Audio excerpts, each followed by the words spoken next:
Silav velenîja vê videoyê de jî em ê qala profîlên nivîskaran bikin. Ji bo ku mirov xwe bikare bigihîne profîlên nivîskaran, dikare qutiya lêgerînê bikarbîne.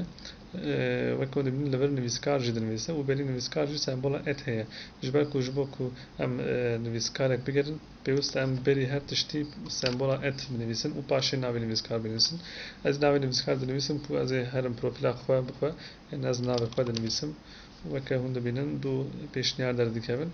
Ez navê xwe dibijêrim û pêlentir dikim û diçim rûpela profîla xwe.